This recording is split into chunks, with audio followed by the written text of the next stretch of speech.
ना इधर ना उधर, सीधे मुद्दे पर नजर। और क्या है आज की खबर, आप देखना शुरू कर चुके हैं न्यूज़ 18 आपके पुनीत के साथ। ईरान क्या अब अपने पड़ोस के यानी कि खाड़ी देशों से ही परमाणु मामले को लेकर समर्थन जुटाने लग गया है? सऊदी अरब के रक्षा मंत्री का अचानक से ईरान का दौरा हो जाना क्या अमेरिका के पेशानी पर बल ला रहा है? क्या ट्रंप की रातों की नींद उड़ रही है कि सऊदी अरब के रक्षा मंत्री ईरान में, तेहरान में कर क्या रहे हैं? और वो भी एक लेटर लेकर जो कि मोहम्मद बिन सलमान ने भेजा है। और उस लेटर को देखकर खामनेई ने क्यों कहा कि आओ मेरे भाई, साथ में मिलकर काम करेंगे, दूसरे जो खड़े हुए हैं उनको सबक सिखाना है। जी हाँ, कई सारे मुद्दे आज की इस चर्चा में शामिल होने वाले हैं। मेरे साथ मेरे सहयोगी आनंद मौजूद हैं, उनके पास चलते हैं। और सबसे पहला सवाल था कि क्या ईरान खाड़ी देशों की मदद ले रहा है, उनको एक साथ करने में जुटा हुआ है? इसी पर बात करेंगे आनंद। बिल्कुल, देखिए ईरान अब समर्थन जुटाना शुरू कर दिया है खाड़ी देशों में, मतलब अपने पड़ोसी देशों में संबंध को सुधारना शुरू कर दिया है। ऐसे अगर हम कहें तो क्यों सुधारना शुरू किया गया है? क्योंकि अभी दूसरी बैठक होने वाली है कल शनिवार के दिन, और ये बैठक होने वाली है, आपको पता है, सबको पता है कि खबर हम लोग बना भी चुके हैं कि इटली में बैठक होने वाली है, रोम में बैठक होने वाली है। किसकी? अमेरिका और ईरान की, उसी न्यूक्लियर डील को लेकर के।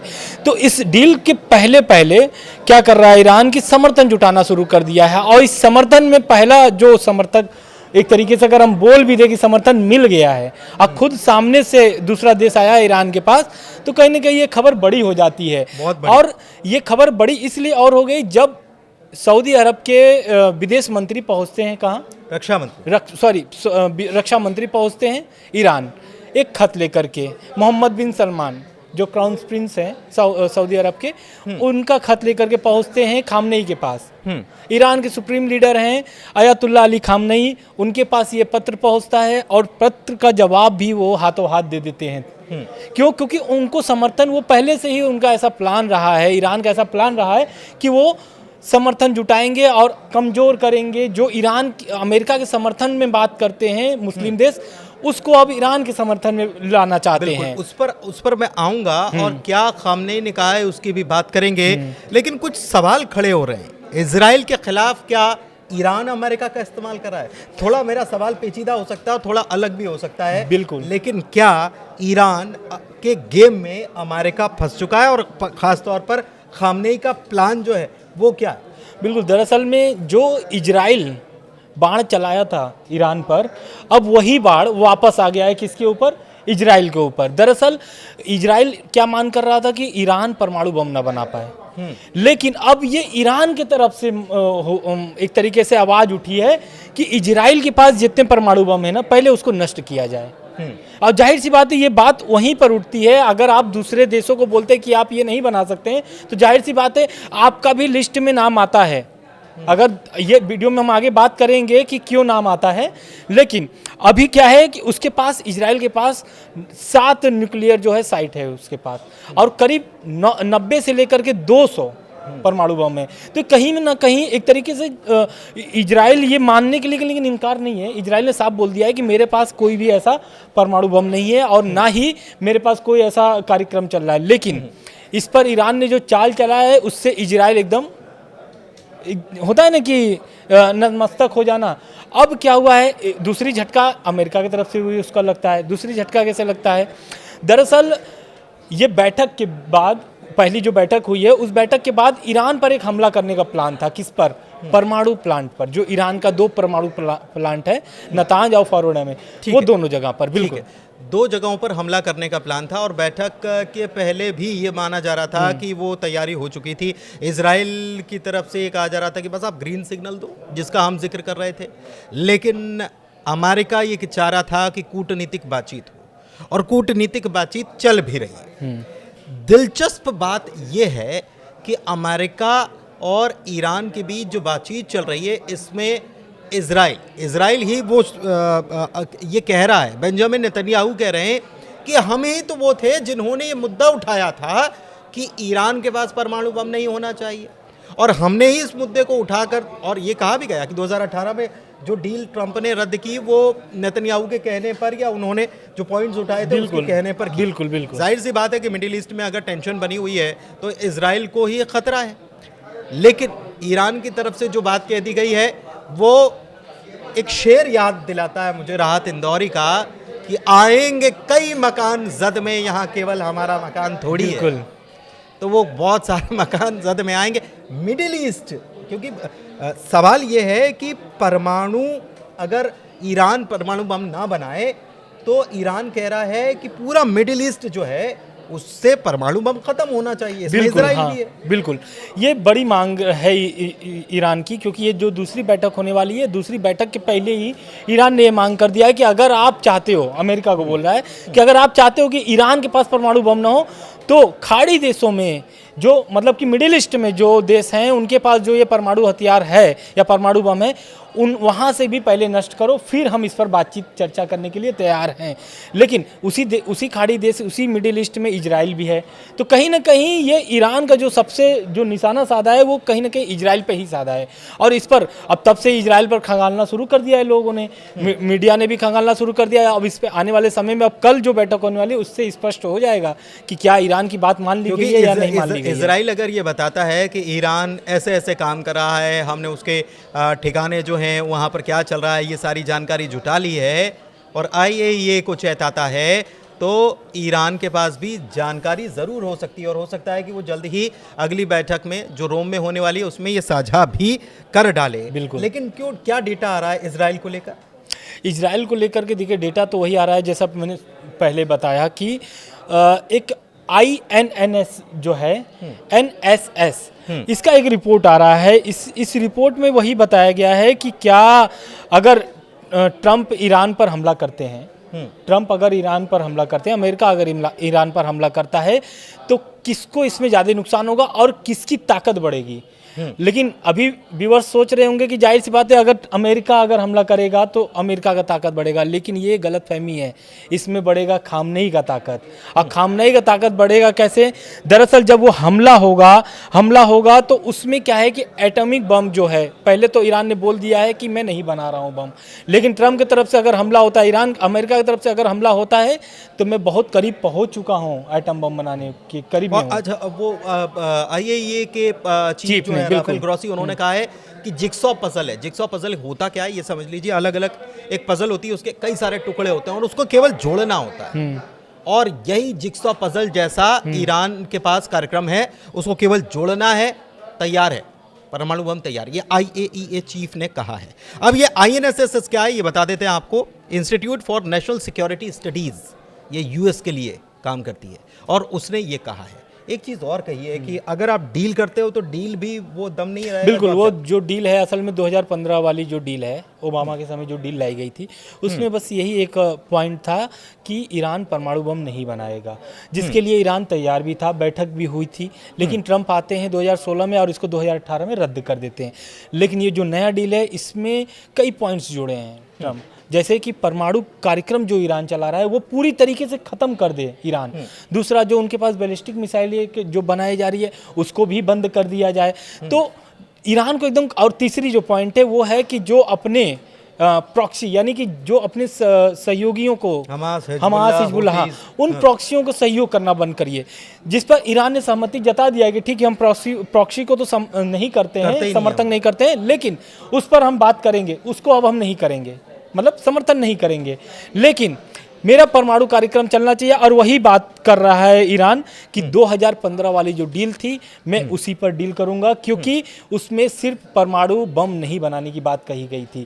क्योंकि अगर ईरान नए वाले डील पर बात करेगा, जो नया डील ट्रंप लेकर के आए हैं, उसमें 3 पॉइंट है, जिसमें कि एक ईरान मानता है कि ठीक है ये नहीं करना चाहिए, लेकिन 2 पॉइंट वो एकदम नहीं चाहता है कि ये 2 पॉइंट, पहला परमाणु कार्यक्रम, दूसरा बैलिस्टिक मिसाइल, इससे ईरान साफ इंकार करता आया है। तो इसके ऊपर कोई बात नहीं करने, कोई भी बात इस पे चर्चा ही नहीं करना चाहता।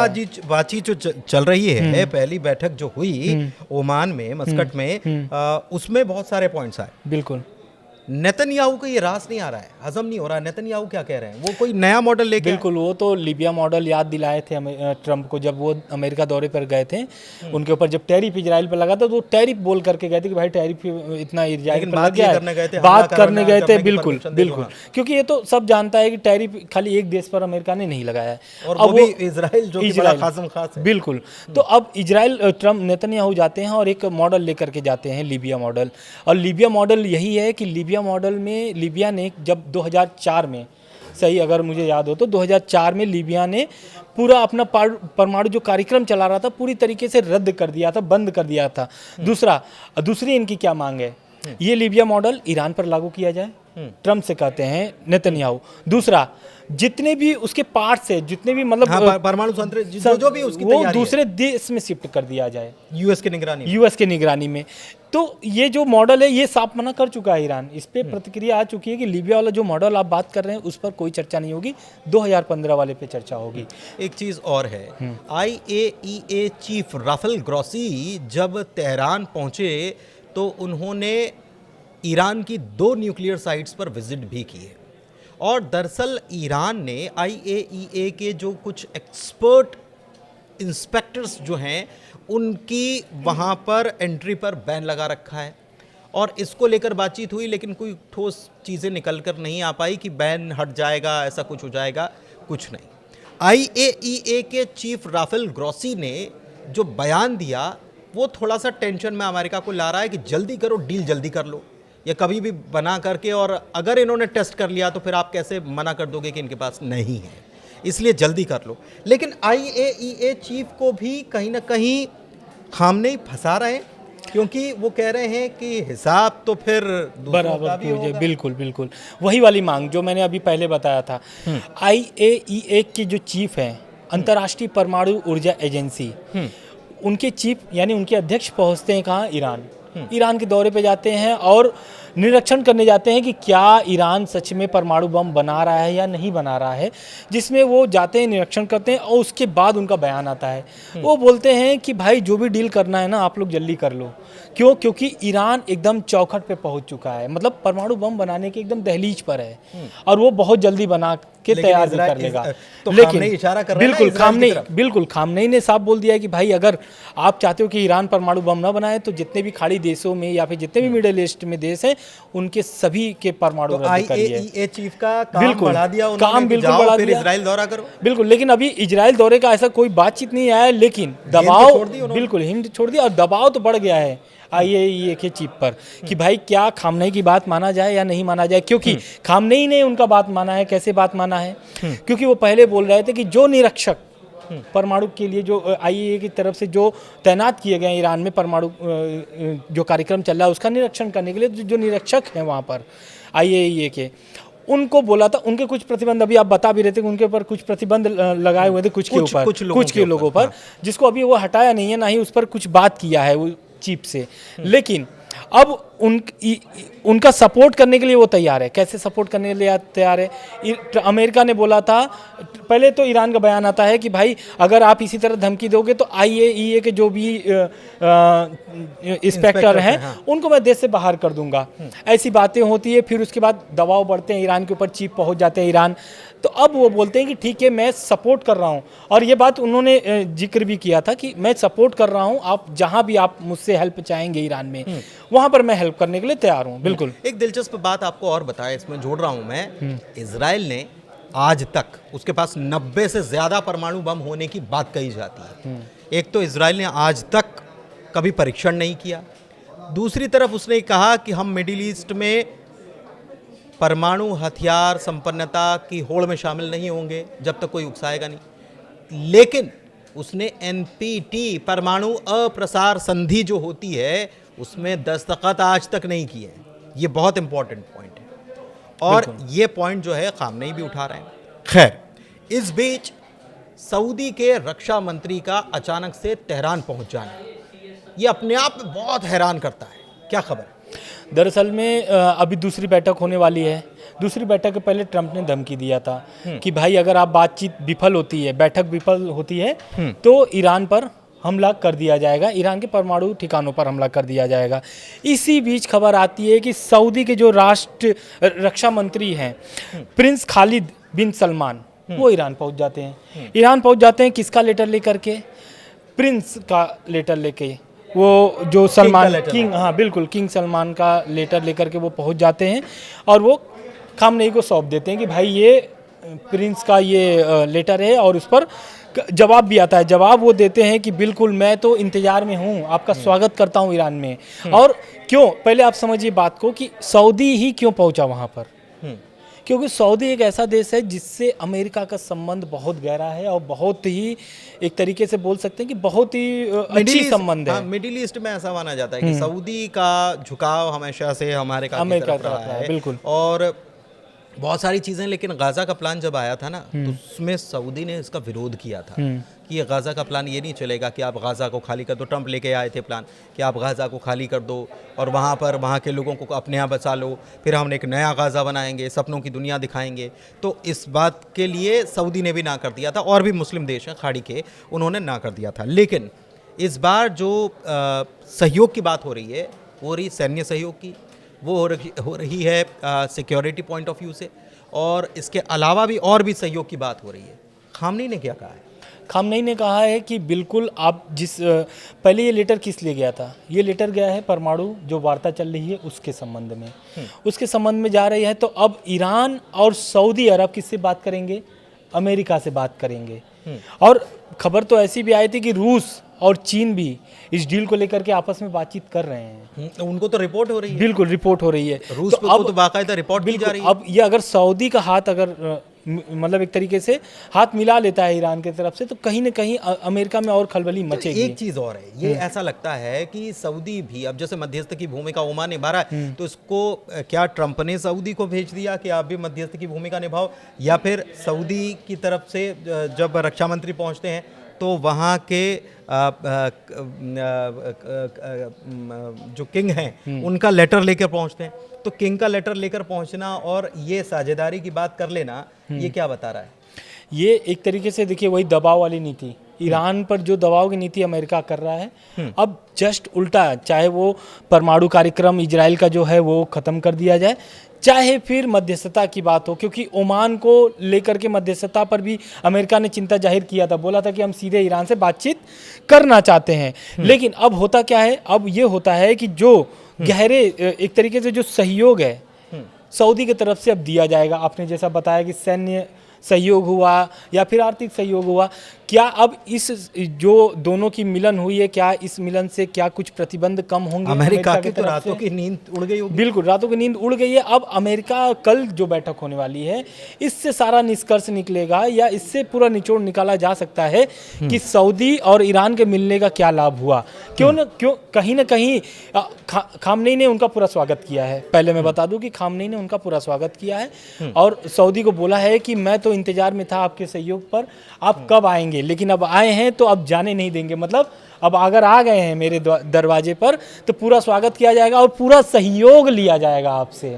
मतलब आओ दोस्त, आओ भाई, मिलकर काम करते हैं, भाई भाई, मुस्लिम ब्रदरहुड। बिल्कुल बिल्कुल, ये जो ईरान ने लाइन दी थी ना, वो उसी लाइन पर, क्योंकि ऐतिहासिक रूप से इससे पहले ऐसा हुआ नहीं। हालांकि ऐसा नहीं है कि रक्षा मंत्री कभी गए नहीं हो ईरान, लेकिन ये ऐतिहासिक रूप से जो संबंधों में प्रगाढ़ता, मजबूती अचानक से आई है, ये चौंकाती भी है, ये शंकाएं भी पैदा करती है। लेकिन इस बीच खामनेई के दिमाग में क्या चल रहा है वो तो खामनेई जाने, लेकिन उन्होंने जो कहा है वो हम आपको बता सकते हैं। उन्होंने कहा है कि बहुत सारे ऐसे लोग हैं जो बाहरी ताकत के रूप में उकसावे का काम करते हैं, भड़काने का काम करते हैं और हमारे आपसी रिश्तों में फूट पड़े इसकी कोशिश डालते हैं, लेकिन आप मेरे भाई मेरे साथ आ गए हैं तो जाने नहीं देंगे, साथ में मिलकर काम करेंगे। बिल्कुल। इसके साथ एक और खबर है। खबर यह है कि आप सब जानते हैं कि सऊदी अरब और यमन यानी कि हूती विद्रोही, अभी कुछ दिन पहले खबर आया था कि हूती विद्रोहियों ने गलती से मिसाइल दाग दी थी किसके ऊपर? सऊदी अरब पर। बिल्कुल बिल्कुल बिल्कुल। और आप सब जानते हैं कि कथित रूप से ऐसा माना जाता है कि ईरान किसका समर्थन करता है? हूती विद्रोहियों का। तो कहीं ना कहीं हूती विद्रोहियों को झटका लग गया है। एक तरफ अमेरिका को अगर नुकसान हो रहा है तो एक तरफ फायदा भी हो रहा है। फायदा कैसे? अगर ईरान हाथ खींच लेता है हूती विद्रोहियों से तो जाहिर सी बात है कि बिजनेस के रास्ते खुल बिल्कुल बिजनेस के रास्ते खुल जाएंगे और यमन में जो हुती विद्रोही हैं वो बेमौत मारे जाएंगे। क्योंकि अमेरिका को तो बस खाली खुला दरवाज़ा चाहिए, उसके बाद तो लूटपाट खुद ही कर लेगा अपने आप। लूटपाट मतलब कि यमन में जो लड़ाके हैं हुती विद्रोहियों के, उसको ठिकाने लगाने में कोई समय नहीं लगा पाएगा, कोई समय नहीं लगेगा अमेरिका को, पहला। दूसरा, हुती और सऊदी अरब का जो युद्ध है, आप पहले भी देखेंगे जब उनका गृह युद्ध चल रहा था तो उस समय हुती विद्रोहियों का बहुत भूमिका थी उसमें। हुती विद्रोही क्या करते थे, हुती और सऊदी अरब, इनकी दुश्मनी बहुत पुरानी है, करीब 20 साल पुरानी दुश्मनी है, ऐसा इनका माना जाता है। क्योंकि हुती का आप सब जानते हैं कि 30% यमन में कब्जा है और व्यापार के नज़रिए से जाना जाता है कौन, सऊदी अरब।